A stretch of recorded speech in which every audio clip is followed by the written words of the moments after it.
I was celebrating the fact that I got away with that for so long. For so long. I snuck backstage at Chris Rock. I snuck backstage.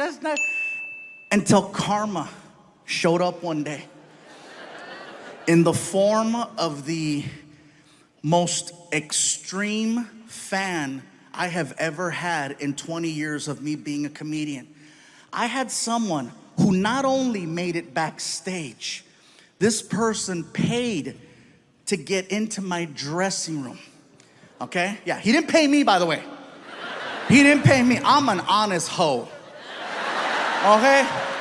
I made no money that day, all right? Yeah, if I would have gotten paid, you wouldn't be hearing this story. Here's the thing. I walk into my dressing room from the bathroom. I just finished showering up, and I'm in a towel. I walk into the room, come to find out later that this man was a very wealthy businessman in the community, okay? And when I walked into the room, he's wearing a very, very nice suit. So when I saw the suit, I didn't give it a second thought because he looked professional. I thought maybe he was the general manager of the building, one of the concert promoters. He could have been someone's agent. So when I walked in the room, I'm like, Tao, can I help you? He looks at me, and it was the most uncomfortable conversation I have ever had. He looks at me and says, listen.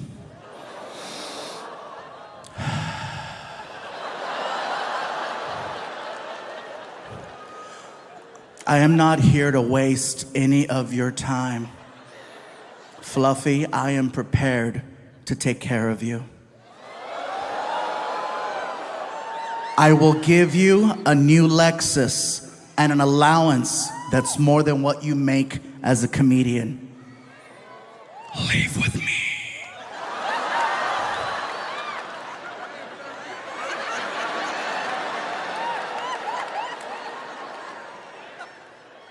I was never more disgusted and offended at the fact that I was not gay.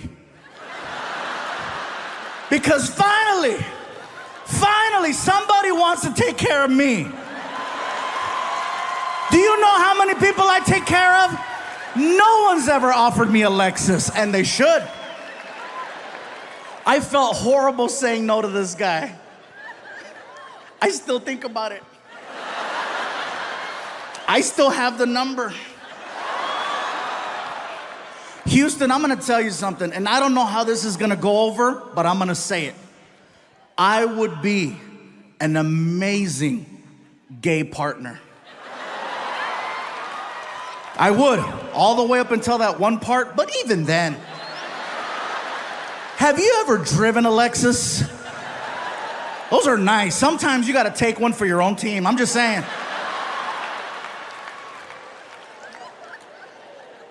Now, in all seriousness, not to be funny, not to be disrespectful, let me tell you the reason why I would be an amazing gay partner.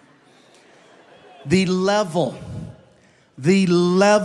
of communication between two men is so high, I might actually get an answer. There might be clarity and understanding. I might hear a yes, I might hear a no. Do you know how many relationships I have been in where I still don't know the outcome to certain conversations? Very simple yes or no questions. That's what I would do. Something as simple as, baby, you hungry? Well, I haven't eaten yet, so I probably should eat something, but I'm not feeling it right now. But if I don't eat right now, you know how I'm gonna get later. So I guess it's probably a good idea if I start eating right now. But it really depends on the options. What do you think? Ah!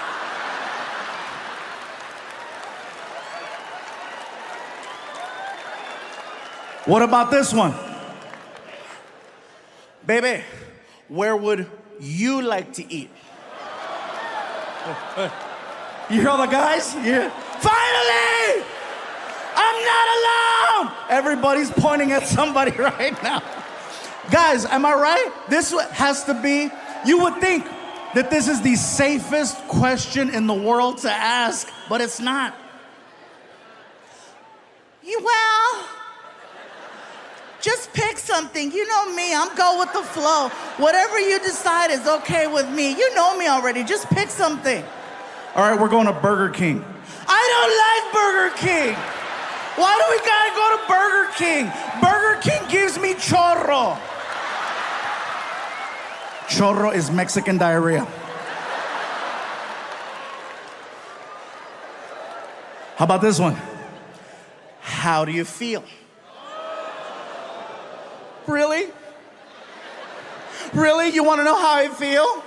Well, you know, maybe if you'd pay attention from time to time, you might know how I feel. You might not need to have to ask me such a question because you would already know exactly how I feel. The amount of time and energy I've exhausted to let you know how I feel, and you have the nerve to ask me, how do you feel?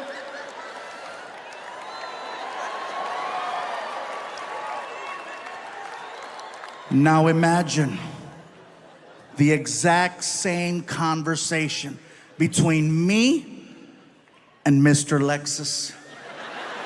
Do you know how efficient that conversation would be? Hey, bro, you hungry? Thought you'd never ask. What do you want to eat? Whatever you want to eat. We're going to Burger King.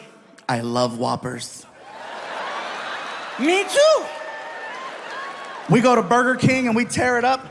We get back home and I ask him, hey, how do you feel? Horny. Me too. How do you want to do this? Heads or tails? It would be efficient.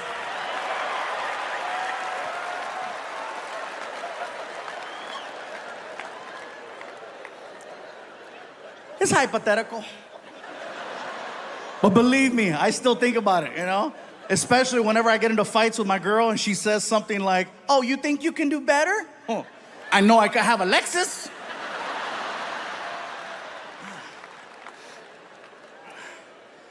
I don't know, man.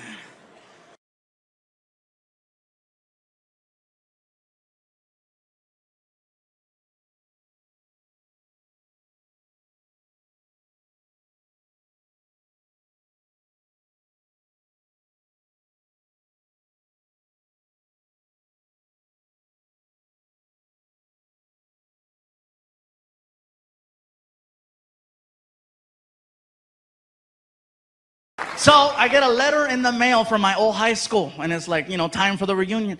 My girlfriend saw the letter. She's like, ooh, your reunion. I go, yeah, my reunion. When is it? When are we going? Actually, I was going to take my friend Tony, because, you know, we went to high school together. He's my best friend since high school, so I was going to take Tony. You're going to take Tony instead of me. That's what's going to happen, huh? You're going to take Tony instead of me. Your girlfriend, you're going to take Tony. No. It's okay. It's okay. You take Tony, okay? And I hope you have a great time. Oh, thanks. I knew you'd understand, baby. I love you. Don't ask too many questions, you know what I mean? So my buddy Tony and I, we go to a high school reunion. We get there early, too early. There's nobody in the banquet hall. So we go upstairs to the bar area. We're watching a basketball game. Everything is cool until some guy recognized me.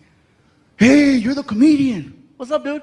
Dude, funny, bro. Let me buy you a shot.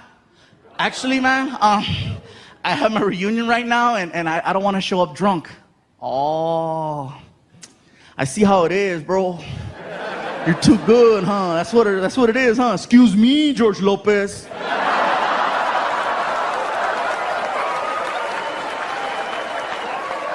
Let's do the stupid shot.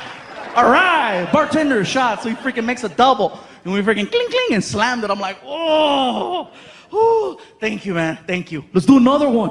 Oh, hey, man, I'm okay, thank you. See how it is, Paul Rodriguez?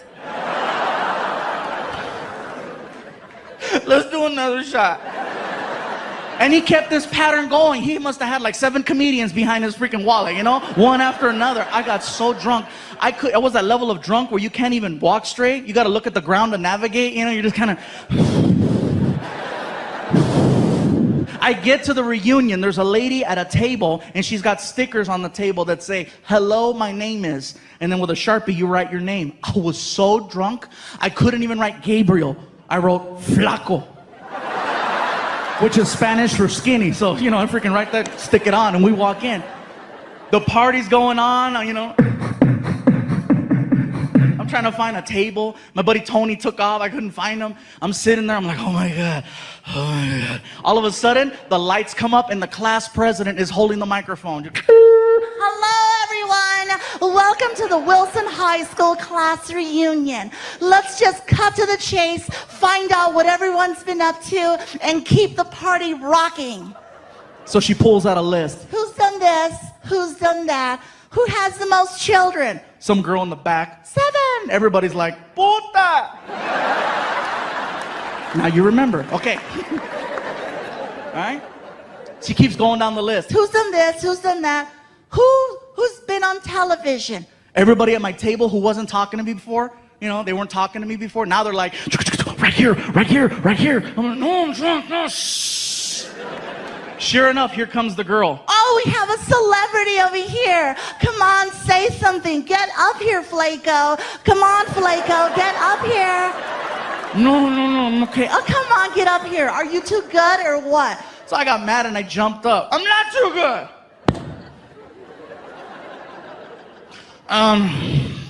Everybody, my name is Gabriel Iglesias.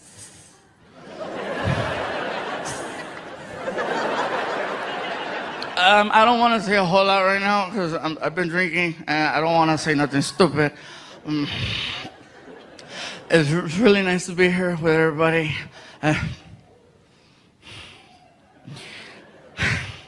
I see 2 girls here tonight. 2. Who, when I was in the 12th grade, I asked out to the prom.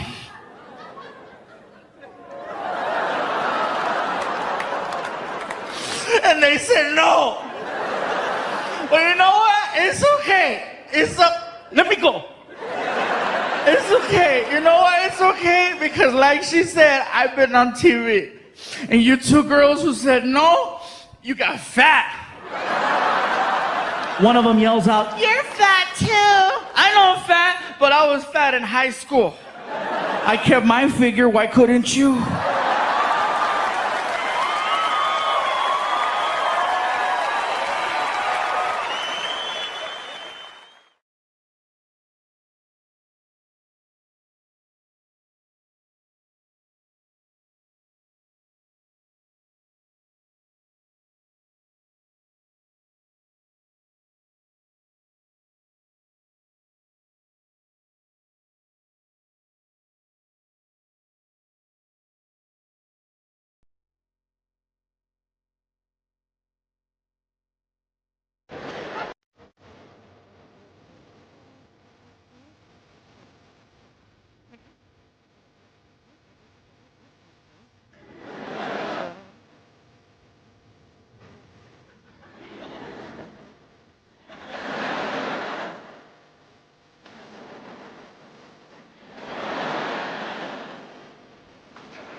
I love I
You know,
Here's the thing.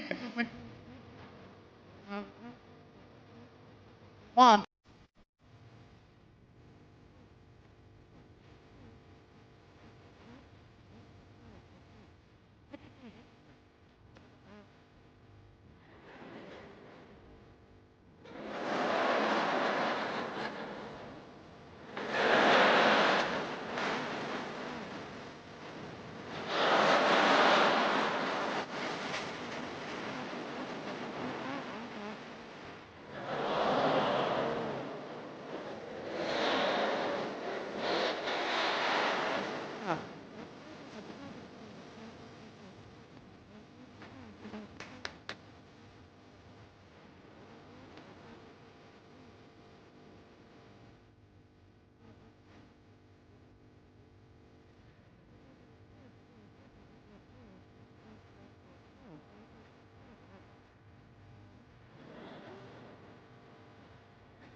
I'm not trying to preach to nobody. This is what you got to do with your life. Hell no, shoot. You like burgers? Kill it. Dale gas. I'm just saying that's what I'm going through. And then people think, oh, He's trying to lose weight because he's doing movies. He wants to look better. He wants to be accepted. He wants to be accepted. no, no, no, no, no, no, no. Don't get it twisted, you guys. Don't even think that. At my highest weight of 445 pounds, the level of acceptance I had was amazing, okay? To put it to you like this,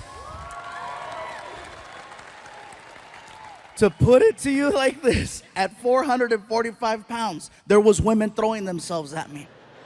At 445 pounds, there was men. Oh, in Bay Area, let me tell you something about gay men. I know you're in here. I saw the line. I'm gonna tell you something about gay men. Gay men are very creative, they're very persistent, and they're very opportunistic when they want to achieve the mission. They're just as calculated as straight men are. I'll give you an example. I'll tell you a story, right? So, one night, Martin and I are at a bar, and we're having drinks. And that should come as no surprise. Oh, really? They were drinking? Yeah, we killed it. So, as we're drinking, Martin is paying attention and he's listening in to a conversation that's happening about 15 feet away between these two girls. They're going back and forth, and one of them was like, I don't believe we finished the whole bottle. How the hell are we supposed to get home? Martin stands up, looks at me and says, bro, I'll be back. And then it began, the hunt. You know, freaking.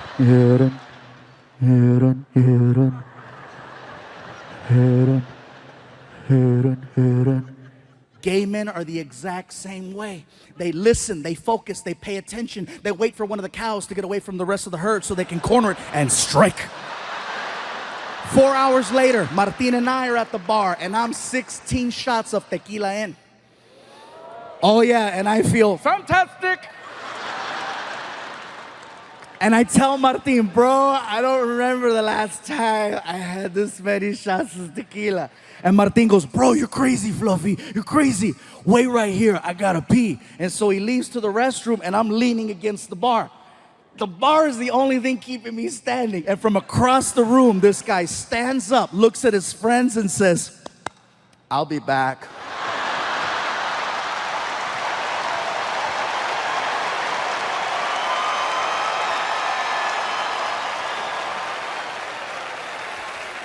And then it began. The hunt.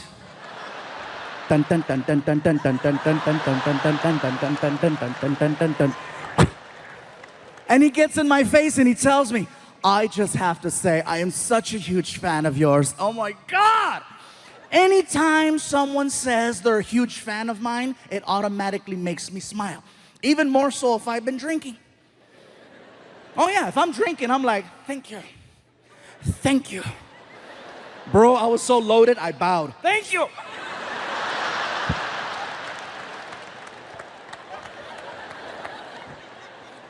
The guy puts his hand on my shoulder and he says, I just have to say, you have gotten me through some difficult time. And he stops talking and he squeezes and he goes, oh my God. Do you work out? I was so drunk, I said, a little. You're the first person to notice. And he's like, oh, you could totally tell. And he squeezed again. And I said, I'm sorry, am I overstepping? No, bro, you don't understand. I'm stressed out. That felt pretty good. Want me to rub both your shoulders and your back and scratch it? Because I will. Oh, whoa. Hey, go for it.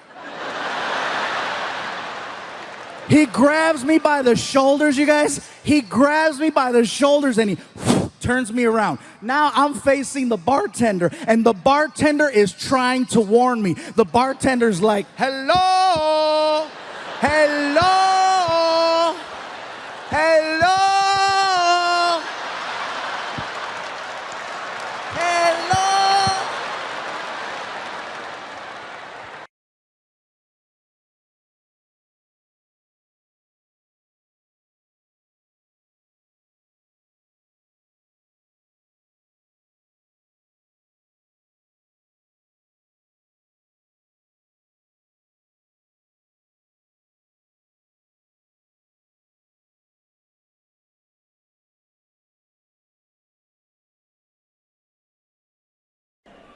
So during 2020, my dogs and I, the most normal thing we could do was just take a drive. Okay, drives, you could just get in the car. Nothing was open, but you could take a drive. And so we get in the car, and I put on this playlist and just drive. Eventually, we went out looking for food. And I know that sounds crazy to say it that way, but remember, 85% of the underlying conditions. I never once set foot in a market because I was afraid.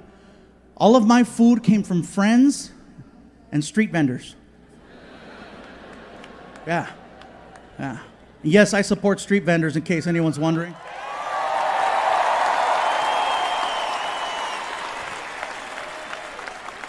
Because no matter what, they're working their asses off, again, trying to make a better life for themselves and for their families.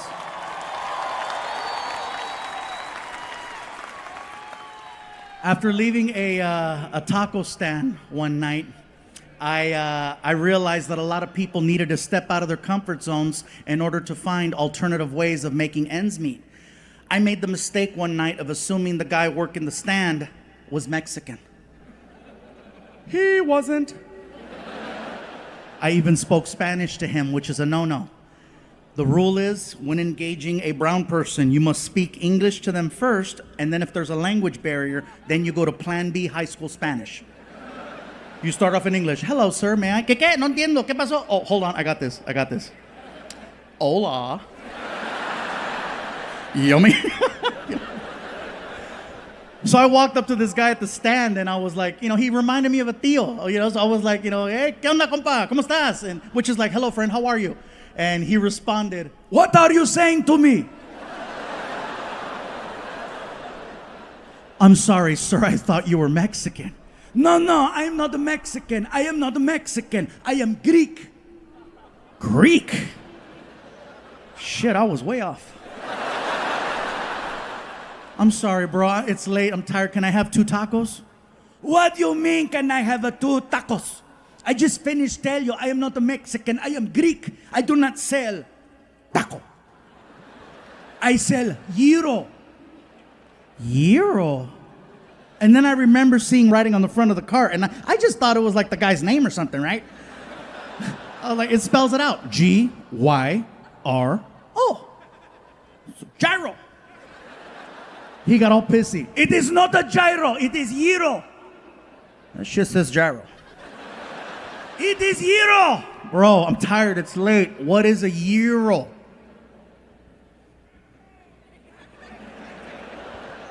It's like a taco. Give me 2.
That's what I say.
So let me tell you guys, I'm in the doctor's office and he tells me, he says, listen, Gabriel, obviously working out isn't cutting it.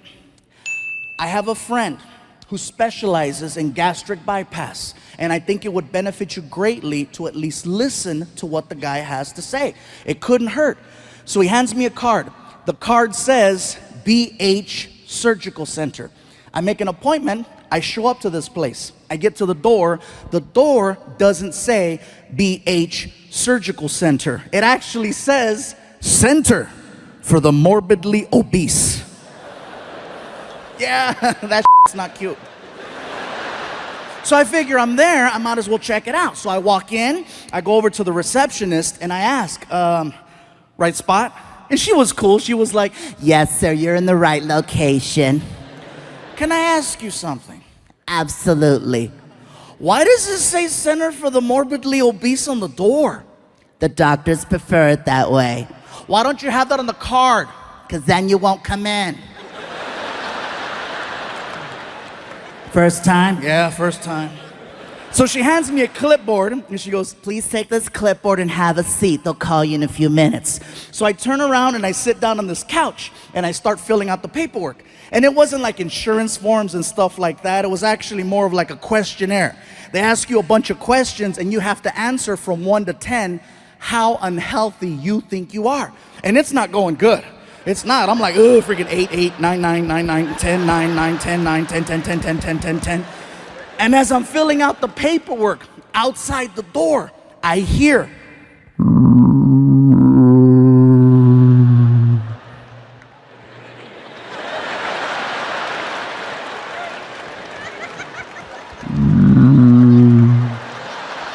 All of a sudden, the door opens up and this dude walks in, freaking.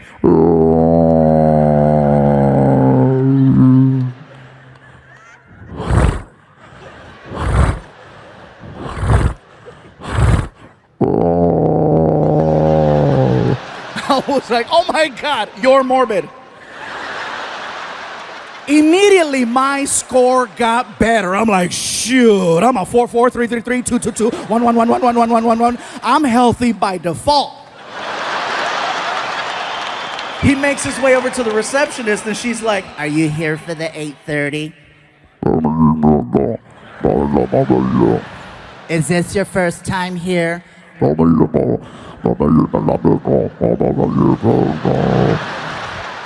Because the doctors prefer it that way. Because then you won't come in. Oh, God.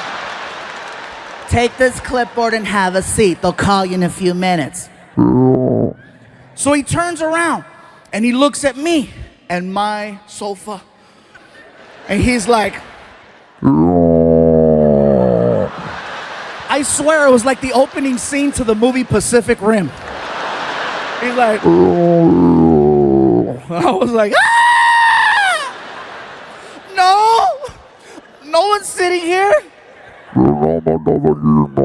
Yeah, it's all you, bro.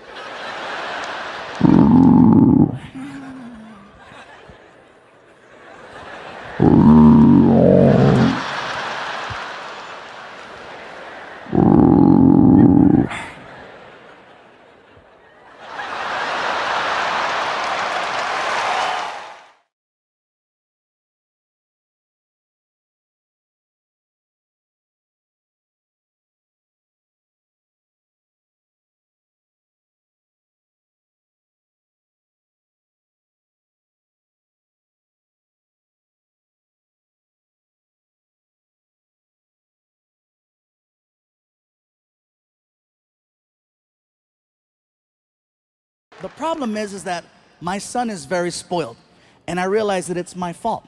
It's 100% my fault. When he first came into my life, when he was 7 years old, he was very appreciative. Everything was thank you. Everything was like, oh my God, this is so cool. Thank you, thank you, thank you. Big old hug. Thank you, I love you, thank you. And what I did is that I started giving him stuff, and I never expected anything for it. And with me, I was always like, I work really hard to have nice things. And is it a crime that I want my family to have nice things? I figure, I went through a lot. I just want my son to have the best. But you can't always give them everything because then they don't learn to appreciate and value things. And I had to find out the hard way.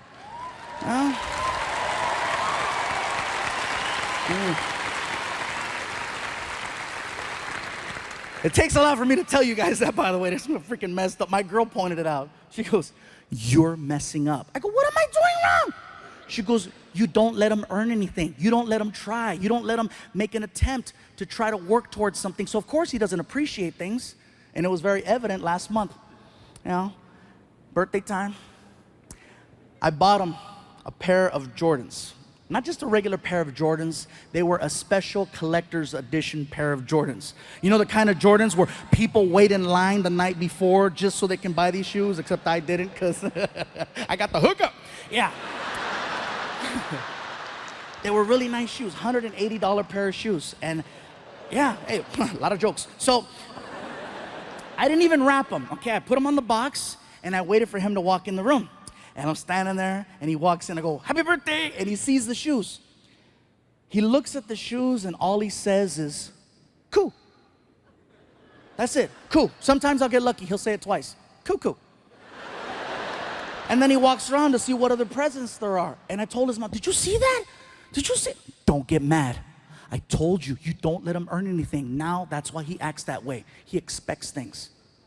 I'm like, oh. And I want to get upset, but she's absolutely right. He's at the point now of spoiled where he walks up to me and he goes, "Dad, I'm really bored with my Nintendo Wii. Can I give it to my friend Angel?" I go, "What did you just say?" "I'm bored with my Nintendo Wii. Can I give it away?" I go, "Is it broken?" "No." "How long have you had it?" "Woo, for like 4 years." I go, "How many games do you have for the Nintendo Wii?" "Like 300. I could feel you judging me over there. I felt that. Oh, you're judging me right now. I could feel it. She's over there. She's like, "This is some Dr. Phil shit right here. He really messed him up." I heard you. Let me just, for the record, let me set this straight, okay? I did not buy my son 300 games. Here's what happened. I have a friend who's a computer hacker, and for $75, he put 300 games on my son's hard drive. Yes, I have money, but I'm still ghetto.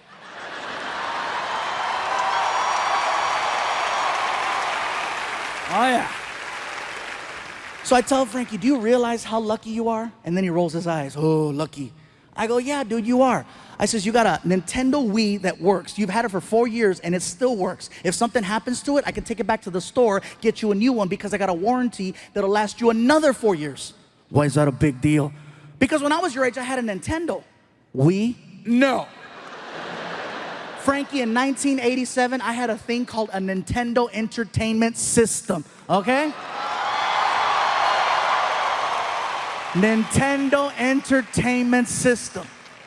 It didn't last 4 years. It lasts 90 days. 90 days is what it took for you to hit power and start seeing a flashing red screen. You know the flashing red screen where you have to look at the ground or look away or you have a seizure right then and there?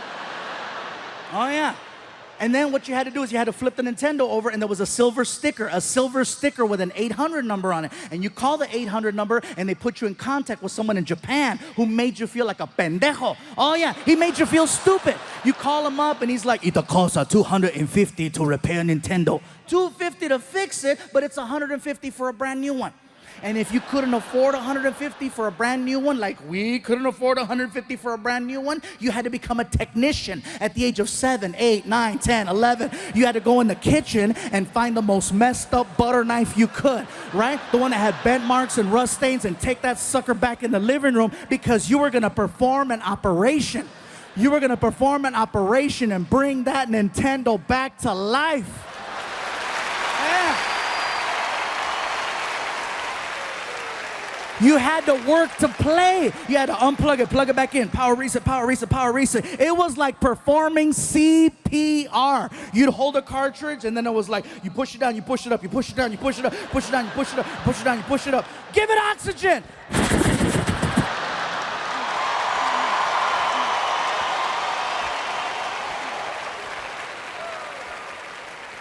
And if you were lucky, you'd hear the magical sound. Dun, dun, dun, dun, dun, dun. It's alive! It's alive! You were more happy about making your game work than actually playing it back in the day. Frankie will never know about having to repair his game system in order to play it. He'll never have to deal with the cartridge. He barely has to touch the disc. Most of the games now, you stream it through Wi-Fi. And if the Wi-Fi's messing up, you're not gonna fix Wi-Fi the same way you'd fix an old school Nintendo cartridge. That doesn't work. Wi-Fi's out. Hold on. Try it again. You can't touch Wi-Fi. Gadgets and devices now are so delicate and sensitive. You can't touch anything. Everything requires a specialist or a technician to come over and fix it. Back in the day, gadgets and appliances work so much better when you apply just a little violence to them. You didn't have to call a repair person. If you had a big screen TV and there was lines going through the middle, how would you fix it? Right? And what happened? Ta-da!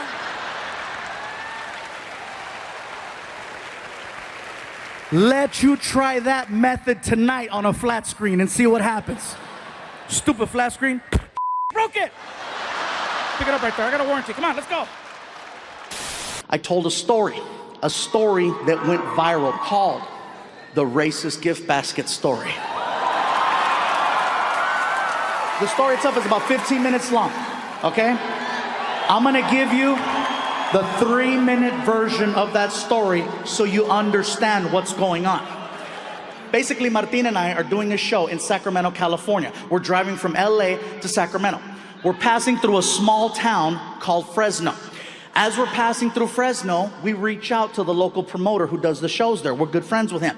And he tells us, you know, because we're trying to have lunch. And he goes, he's busy, but by the way, G. Riley's in town. And we're like, oh shoot, our friend G. Riley's in town. He's at the hotel. All right, he's at the hotel. We knew exactly where he was at. So I say, Martin, how about we go and visit G? Martin goes, let's stop by. I figured first, let's go pick up some soda, some drinks so we can surprise him. So we get to the market. As soon as we walk in the door, we see a whole pile of gift baskets. Martin goes, we should get him a gift basket. I said, Martin, G. Riley doesn't like gift baskets, okay? He doesn't like the fancy wine and the fancy cheese and the sausage. He definitely hates crackers. You don't even know why that's so funny. But anyways, I said, how about this, Martin? He doesn't know we're coming. Let's have a little fun with him. How about we make him a racist gift basket? And Martin goes, what's that? I go, you know, Martin, a racist gift basket. A gift basket designed to have fun with whatever race you're trying to mess with. Now, in G's case, he's black. It was easy. Now, I say easy not to be an ass. I say easy because there's so many stereotypes attached to African Americans. So we have this empty gift basket. What did we put in it? Fried chicken, watermelon, Kool-Aid, grape soda, barbecued potato chips, sunflower seeds, an Ebony magazine, a Chris Rock DVD called Bigger and Blacker, Magnum condoms, Newport cigarettes, a rack of ribs, the recipe for cornbread. We put everything but a white girl with a big ass in the basket. We wrapped it up really nice. We put a big bow on it and we took it to the hotel. We had the girl at the front desk deliver it to his room. Martin and I are waiting in the hallway where he can't see us. So she knocks on the door. G. Riley opens the door. She gives him the gift basket. He says thank you, closes the door. Martin and I run over to the door and we start listening to him opening up the gift basket. As he's opening it, he's getting excited. And he is enjoying every single thing he is pulling out of that basket. He is loving this basket until he realizes it's a practical joke. And then he freaks out because he read the greeting card. The greeting card freaked him out because now he thinks that the KKK sent the gift basket. Now some of you are like, why does he think that? Because that's what we wrote. If you're gonna do a practical joke, you go big or you go home is what I'm trying to say. So he freaks out and he tries to run out of the hotel room. As soon as he gets in the hallway, he sees Martin and I laughing and he puts 2 and 2 together. So then he cusses us out, he forgives us, gives us a hug, high five, we go back in his room and then I eat his chicken. What winds up happening is that story goes crazy on Comedy Central. People are giving him a hard time, so they pull it. Next thing you know, I upload it through YouTube. YouTube 10 million views it gets on YouTube. Then they flag it because the word racist is on the title, so it gets pulled off. So then I re-upload it, it gets another 10 million, then I had people share it. All in all, the video's probably gotten about a little over 100 million views. So here's what happened. Just like the chocolate cakes,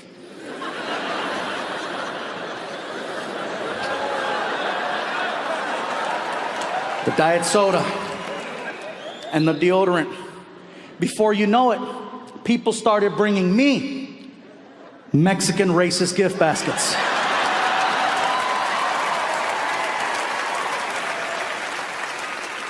Now, when it first started happening, listen guys, I'm not gonna lie, it was actually kind of cute because it was only other Mexicans bringing me these quote unquote Mexican racist gift baskets. It started in LA after a show.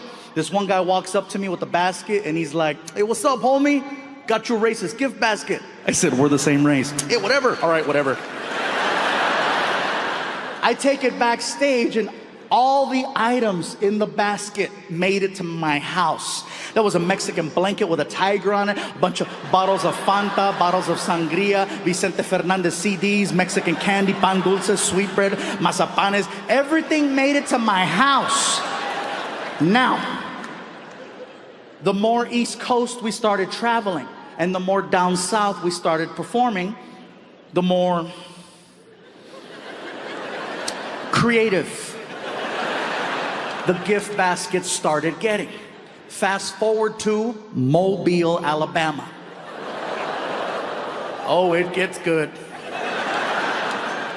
Earlier tonight, before we kicked off this special, my friend Martin was out here making a couple of announcements. One of the announcements that he made was, if you brought a gift, please hold on to it until after the show. Don't bring it to the stage. It could interrupt the flow of the performance.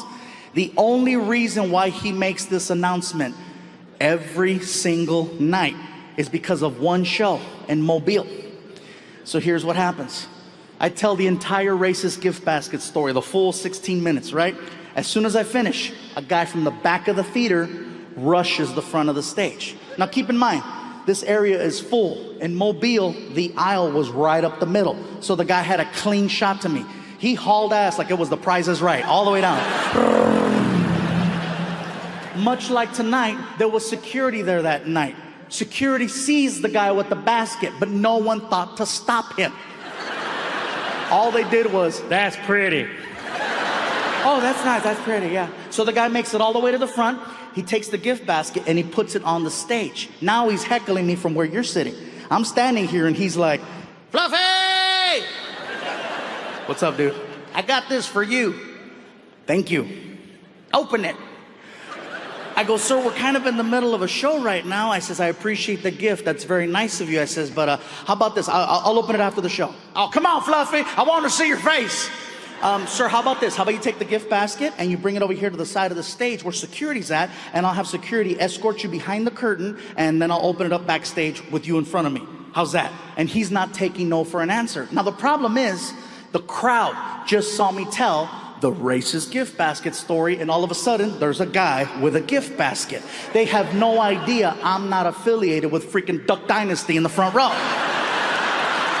So now I'm trying to diffuse the situation before it gets crazy, but he's not taking no for an answer. Next thing you know, he does something no other audience member has ever done in my 19 plus years as a comedian. He takes the whole crowd away from me, flips them, and then uses them on me. In 5 seconds. It was the most amazing, horrific thing I have ever witnessed. This is all he did. "Come on, Fluffy! We want to see your face! We want to see your face! We want to see your..." He gets 2,000 people behind him to start chanting, "We want to see your face! We want to see your face!" It was very evident this was not the first rally he's ever led. The crowd is so loud, I can no longer hear myself over the monitor. So I'm like, I lost. So I get on my hands and knees, I put the microphone down, I grab the gift basket, and I start tearing it open. I reach in. Forget about pulling out Mexican soda, Mexican candy, or a Mexican blanket. This dude was a pro. I started pulling out gardening tools.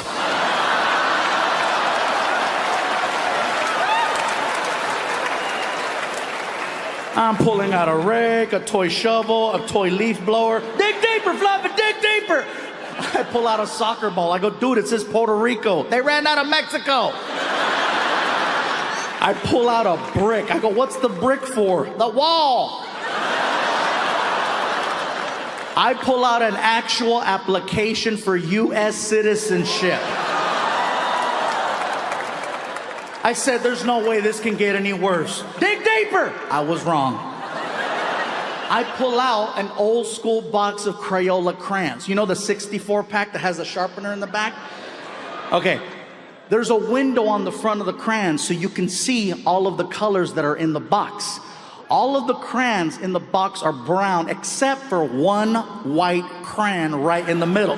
And I said, what the hell is that supposed to mean? And he looks at me and he says, welcome to my world.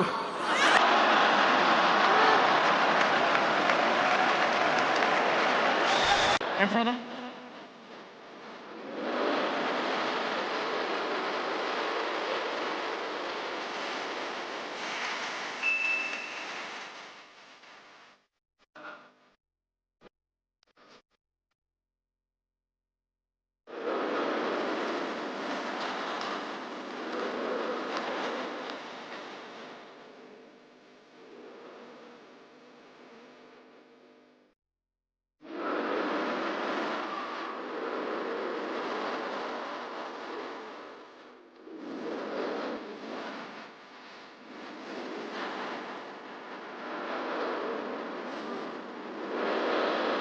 Yeah, I'm sorry. Or, you know.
But